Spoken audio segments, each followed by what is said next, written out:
Hello नमस्कार दोस्तों, आप देख रहे हैं पीपीटी वर्ल्ड और मैं हूं आपके साथ संजय रामफल। करते हैं दिन भर की तमाम खबरों की तरफ रुख। क्या रहा देश विदेश में, क्या रहा भारत में, कैसा रहा मौसम, क्या रहे सोना चांदी के भाव, कैसे गुजरने वाला है आपका दिन, वो तमाम जानकारी हमारे इस स्पेशल बुलेटिन में सिर्फ आपके लिए। 13 मई 2024 वार सोमवार को वैशाख माह के शुक्ल पक्ष की षष्ठी तिथि है। इस तिथि पर पुनर्वसु नक्षत्र और शूल का संयोग रहेगा। दिन के शुभ मुहूर्त की बात करें तो सोमवार को अभिजीत मुहूर्त 11:53 से 12:41 तक है। राहुल काल 7:14 से 8:55 तक रहेगा।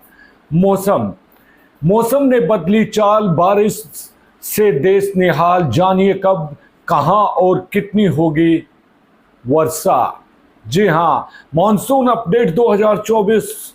मॉनसून से पहले ही पश्चिमी विक्षोभ और प्री मानसून की वर्षा ने गर्मी से राहत देने शुरू कर दी है। मौसम विभाग ने इस सप्ताह अच्छे संकेत दिए हैं। बात करें pre monsoon IMD rainfall weather update today. मौसम ने चाल बदल दी है। ईरान से चला पश्चिमी विक्षोभ भी अब हिमालयन क्षेत्र में पहुंच गया है। यही वजह है कि पहाड़ी क्षेत्रों में जमकर बारिश हो रही है। मौसम के बदले मिजाज के कारण दिल्ली से लेकर राजस्थान, पंजाब, हरियाणा, मध्य प्रदेश सहित पूरे उत्तर और मध्य क्षेत्र में वर्षा देखने को मिली है। गर्मी के बीच अचानक आए बदलाव से लोगों को थोड़ी सी राहत मिली है। कई इलाकों में आई धूल भरी आंधी और बारिश ने मौसम का पूरी तरह से रुख बदल दिया है। इसकी वजह से कई जगह पेड़ टूटकर गिर गए हैं, जिससे यातायात भी बाधित हुआ है। हालांकि सबसे अच्छी बात यह है कि बारिश से मौसम सुहावना हो गया है। मौसम विभाग ने जानकारी देते हुए ये भी बताया है कि पश्चिमी विक्षोभ के कारण भारत के कई राज्यों को अगले कुछ दिनों में गर्मी से राहत मिलने जा रही है। मानसून के पहले मध्य प्रदेश, महाराष्ट्र और राजस्थान जैसे राज्यों में अगले 3 दिनों में हल्की से मध्यम बारिश और ओलावृष्टि होने की भी संभावना बताई है।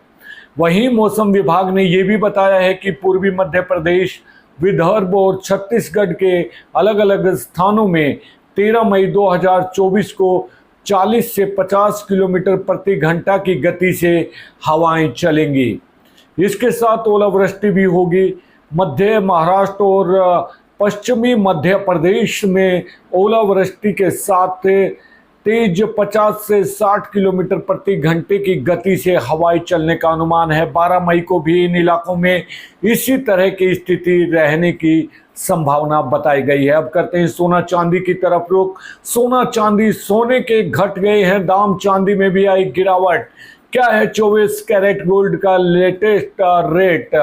जी हाँ, गोल्ड प्राइस ऑन द 3 मार्च 2024 सोना वायदा बुधवार सुबह 65,455 रुपये प्रति 10 ग्राम पर ट्रेड करता दिखा। वहीं चांदी बाकायदा 141 रुपये के गिरावट के साथ 73,709 रुपये प्रति किलोग्राम के ट्रेड करती दिखी। सोने चांदी की कीमतों में बुधवार को शुरुआती कारोबार में गिरावटी देखने को मिली है। सोने की घरेलू वायदा कीमतों में भी गिरावट देखी गई है। MCX एक्सचेंज पर शुरुआती कारोबार में 5 अप्रैल को यानी कि 2024 की डिलीवरी वाला सोना 0.4% या 26 रुपये की गिरावट के साथ 65,455 रुपये प्रति 10 ग्राम पर ट्रेड करता दिखा। दिल्ली सराफा बाजार में मंगलवार को 24 कैरेट सोने का भाव 50 रुपये की गिरावट के साथ 66,350 रुपये प्रति 10 ग्राम पर बंद हुआ। सोने की वैश्विक कीमतों में भी मामूली गिरावट देखी जा रही है। बात करें चांदी की कीमतों की तो चांदी की कीमतों में भी गिरावट। सोने के साथ ही चांदी की घरेलू वायदा कीमतों में भी बुधवार सुबह गिरावट देखने को मिली है। MCX एक्सचेंज पर 3 मई 2024 की डिलीवरी वाली चांदी शुरुआती कारोबार में 0.19% या 141 रुपए की गिरावट के साथ 73,709 रुपए प्रति किलोग्राम पर ट्रेड करती दिखी। दिल्ली के सराफा बाजार में मंगलवार को चांदी की कीमत 400 रुपए की मजबूती के साथ 75,900 रुपए प्रति किलोग्राम पर बंद हुई थी। सोने का जो वैश्विक भाव है वो भी आपको बताने जा रहे हैं। सोने के वैश्विक भाव की बात करें तो बुधवार सुबह कॉमेक्स पर सोना 0.13% या $2.80 की गिरावट के साथ $21.63 प्रति औंस पर ट्रेड करता दिखा। वहीं सोना $0.08 की बेहद मामूली गिरावट के साथ $2,158.26 प्रति औंस पर ट्रेड करता दिखा। वहीं आपको चांदी का वैश्विक भाव बता दें, सोने के साथ ही चांदी की वैश्विक कीमतों में भी बुधवार को गिरावट देखने को मिली है। बुधवार सुबह कॉमेक्स पर चांदी का भाव, सोने के साथ ही चांदी की कीमतों में भी बुधवार को गिरावट देखने को मिली है। बुधवार कॉमेक्स पर चांदी का भाव है वो 0.41% या $0.10 की गिरावट के साथ $24.30 प्रति औंस पर ट्रेड करता दिखा। वहीं चांदी हाजिर 2.26% या $0.06 की गिरावट के साथ $24.08 प्रति औंस पर ट्रेड करती दिखी।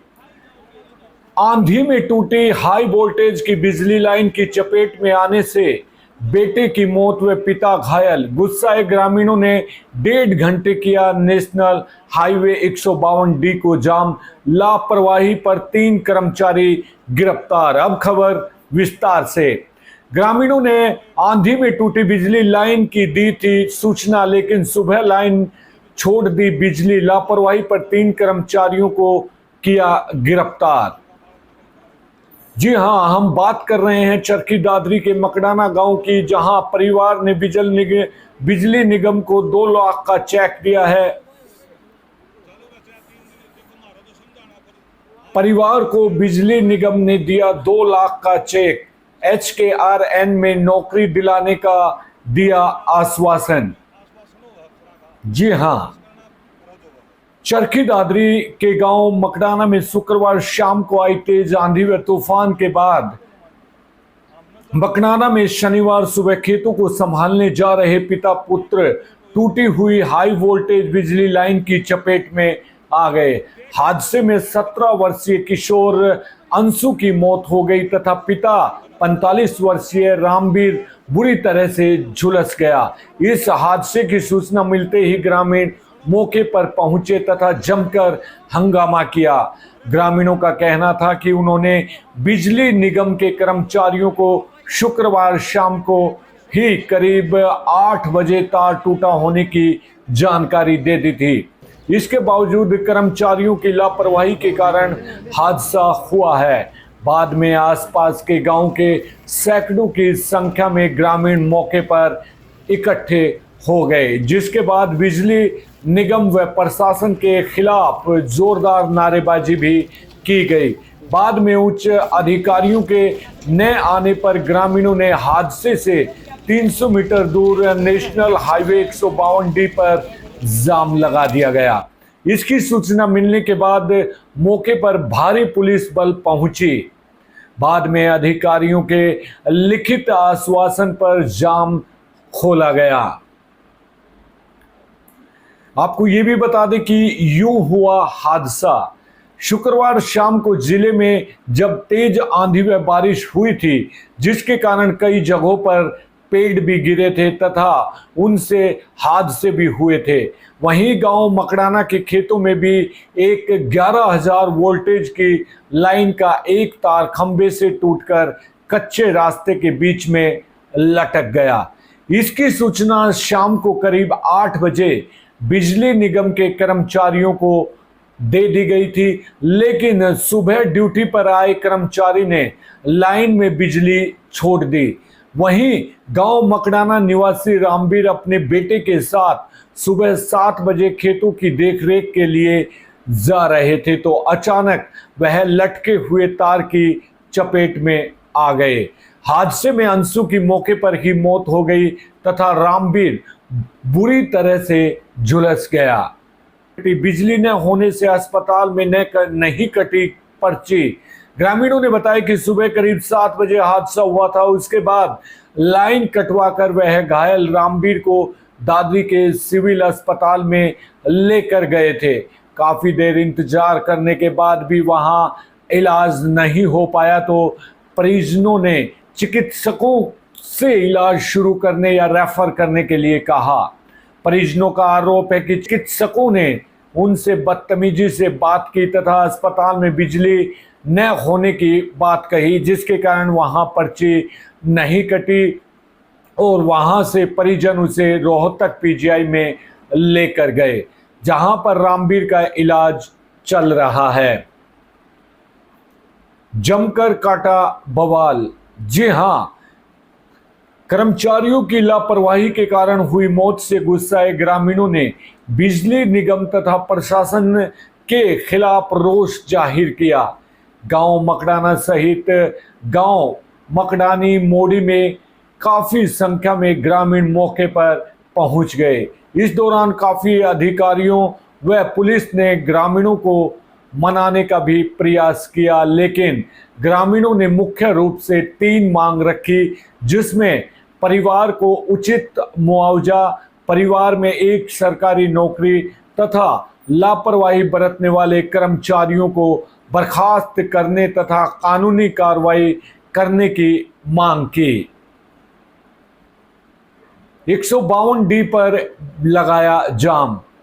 जानकारी के लिए आपको बता दें कि सुबह 7 बजे हादसा होने के बाद जब 11 बजे तक भी वहां पहुंचे अधिकारियों से कोई संतोषजनक आश्वासन नहीं मिला तो गुस्साए ग्रामीणों ने वहां से 300 मीटर की दूरी पर स्थित नेशनल हाईवे 152D पर जाम लगा दिया। बाद में वहां पर सदर थाना SHO Tejpal, SDO action Amit Kamboj, CEO DSP Bharat Bhushan, SDM Naveen Kumar सहित अन्य अधिकारी मौके पर पहुंचे तथा ग्रामीणों को भी काफी समझाया गया। सीईओ के आग्रह पर ग्रामीणों ने 1.5 घंटे बाद जाम खोल दिया तथा नीचे घटनास्थल पर वापस आकर अपनी 3 प्रमुख मांगे रखी। 2 लाख का दिया चेक। दादरी सीईओ, एसडीएम और निगम के एसडीएम ने काफी मशक्कत के बाद ग्रामीणों को समझाया, जिसके बाद ग्रामीणों की मांग पर एक्शन ने तुरंत अपने स्तर पर 2 लाख रुपए की आर्थिक मदद दी, जिसका चेक घायल रामवीर की पत्नी के नाम से बनाया गया। इसके साथ ही परिजनों में से एक को नौकरी देने के लिए HKRN में नौकरी लगवाने के लिए सिफारिश करने तथा लापरवाही बरतने वाले 3 कर्मचारियों के खिलाफ मामला दर्ज किया गया है। वहीं आपको बता दें कि लिखित में मांगा आश्वासन। सभी मांगों पर आश्वासन मिलने के बाद ग्रामीणों ने लिखित में देने की जिद पर अड़ गए। ग्रामीणों ने कहा कि बाद में कोई अधिकारी उनकी सुनवाई नहीं करता, ऐसे में उन्हें अधिकारियों ने जो भी आश्वासन दिया है उसे लिखित में दे दें। इसके बाद एक्शन ने उन्हें HKRN में सिफारिश करने के लिए लिखित में ग्रामीणों को सौंपा गया। वहां पर मौजूद आला अधिकारियों द्वारा इस पर साइन किए गए, जिसके बाद ही ग्रामीणों ने शव को उठाकर पोस्टमार्टम के लिए सिविल अस्पताल में ले जाने दिया गया। आपको ये भी बता दें कि 3 कर्मचारियों पर केस दर्ज।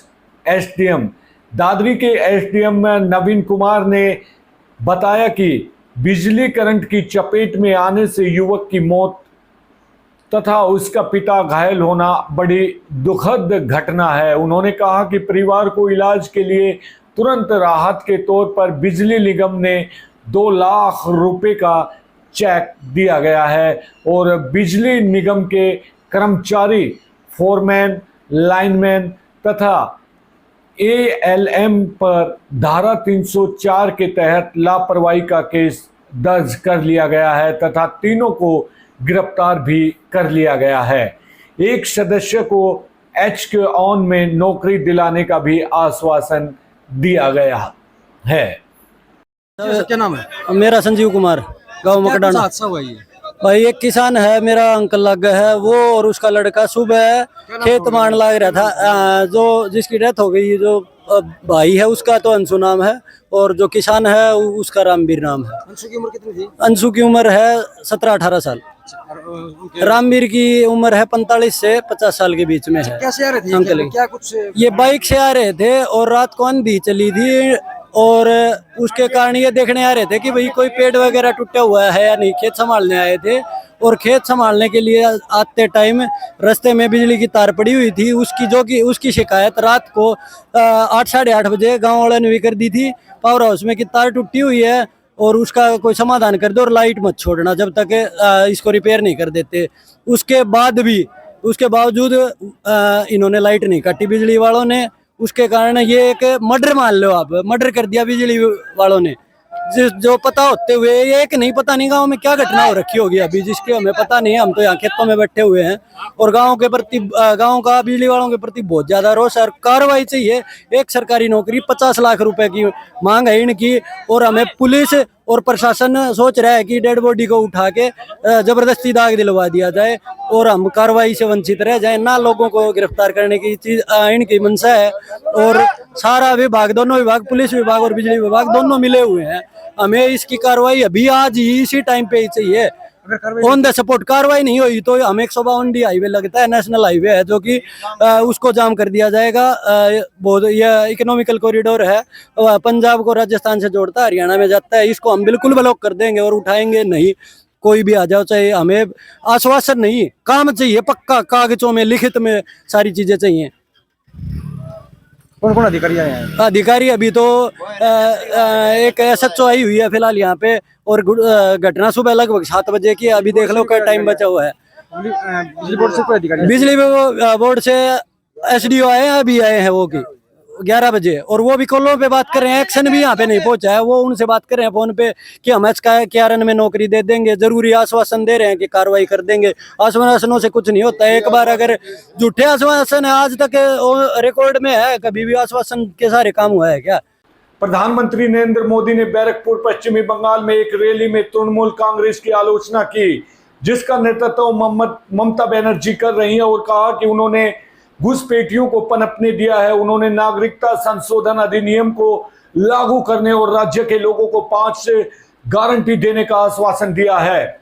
इनमें धर्म के आधार पर कोई आरक्षण नहीं, SC ST और OBC के लिए मौजूदा आरक्षण की सुरक्षा, रामनवमी का उत्सव मनाने की स्वतंत्रता, सुप्रीम कोर्ट के राम मंदिर निर्णय का सम्मान और नागरिकता संशोधन अधिनियम का कार्यान्वयन शामिल है। पीएम मोदी ने यह भी विश्वास व्यक्त किया कि बीजेपी 2019 के चुनाव प्रदर्शन को पश्चिमी बंगाल के पार कर जाएगी, और कांग्रेस TMC और पूर्वी राज्यों के विकास की उपेक्षा करने का आरोप लगाया। उन्होंने पूर्वी भारत को देश के विकास का इंजन बनाने की अपनी दृष्टि को प्रधानमंत्री नरेंद्र मोदी ने बैरकपुर पश्चिमी बंगाल में एक रैली में तृणमूल कांग्रेस की आलोचना की, जिसका नेतृत्व ममता बनर्जी कर रही हैं, और कहा कि उन्होंने घुसपैठियों को पनपने दिया। उन्होंने नागरिकता संशोधन अधिनियम को लागू करने और राज्य के लोगों को 5 गारंटी देने का आश्वासन दिया।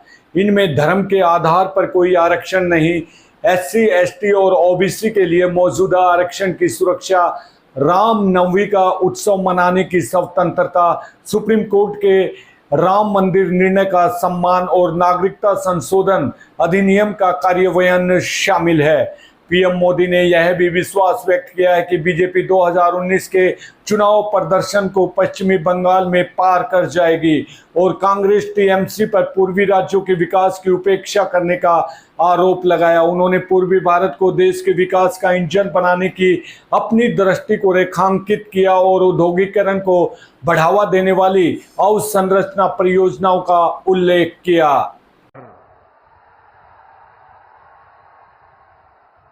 यहाँ बड़ी संख्या में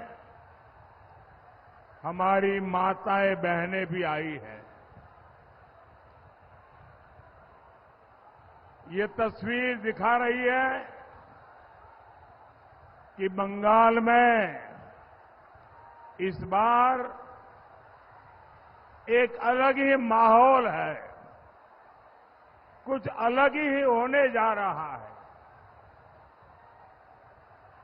2019 की सफलता से कहीं ज्यादा बड़ी सफलता इस बार भाजपा को मिलने जा रही है।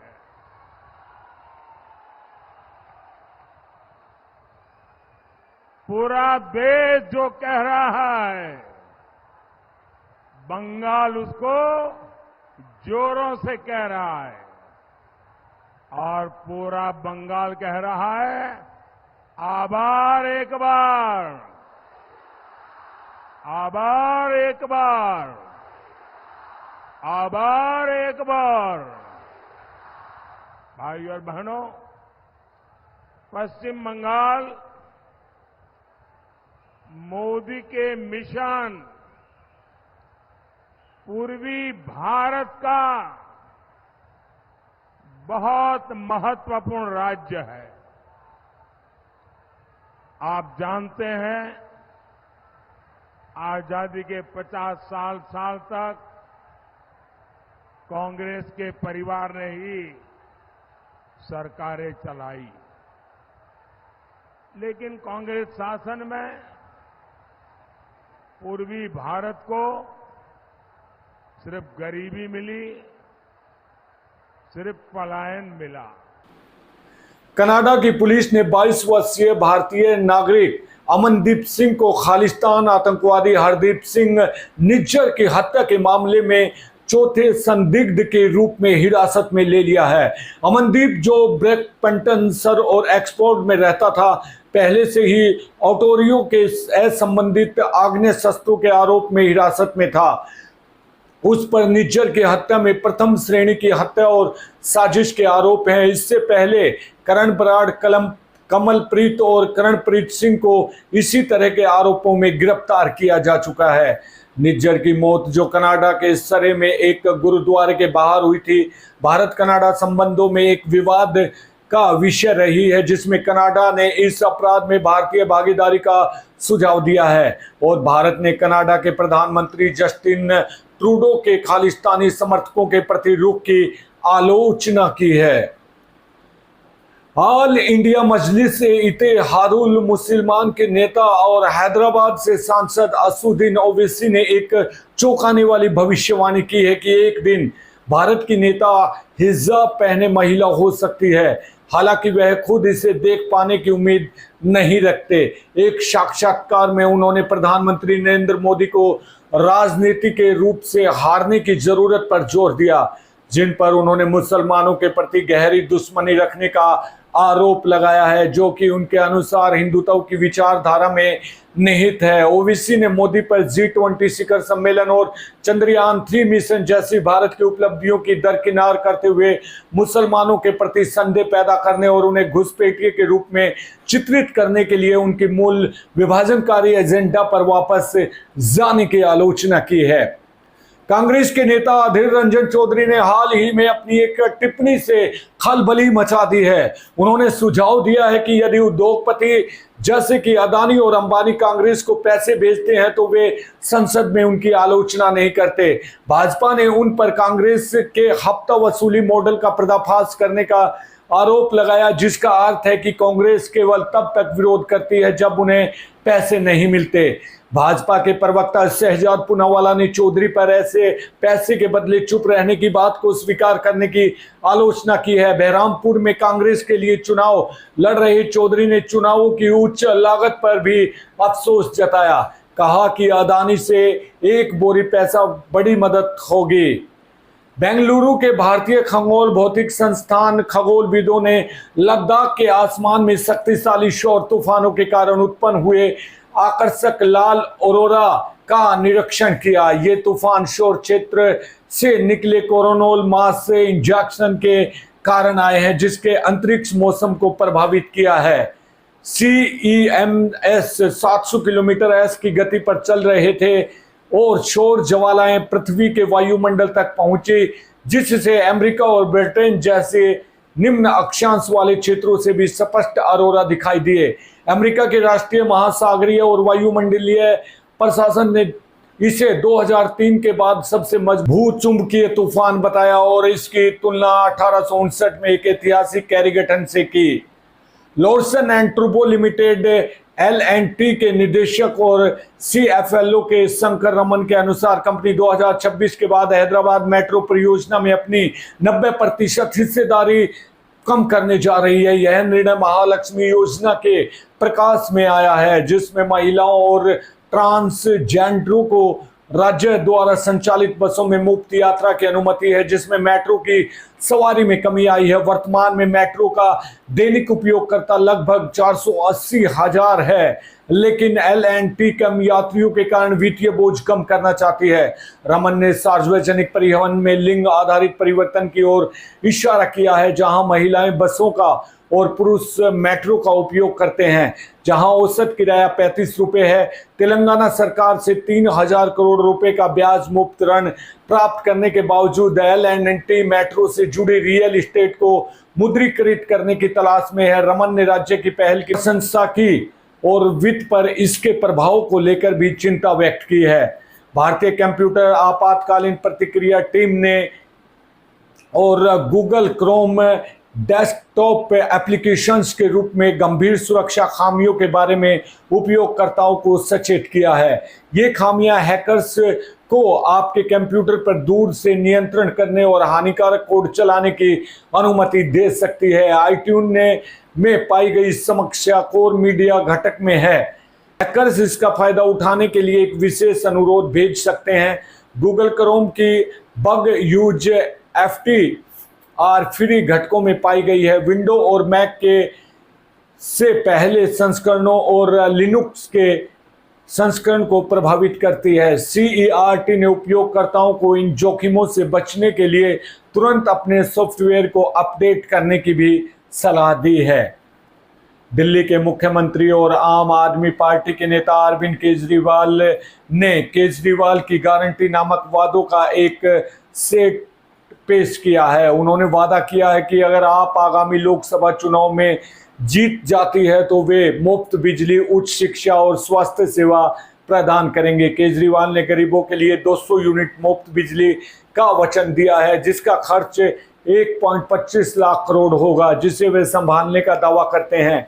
शिक्षा पर 5 लाख करोड़ निवेश करने की योजना है, जिससे निजी स्कूलों की गुणवत्ता को भी पार किया जा सके। इसके अलावा वे हर गांव में मोहल्ला क्लिनिक स्थापित करने और अस्पतालों को उन्नत बनाने की योजना रखते हैं, जिससे सभी के लिए मुफ्त इलाज सुनिश्चित हो सके और बीमा घोटालों का अंत हो सके। केजरीवाल ने अपनी गारंटी की तुलना भाजपा के पूरे न हुए वादों से की और मतदाताओं को उनकी और मोदी की गारंटी के बीच चयन करने की चुनौती दी है।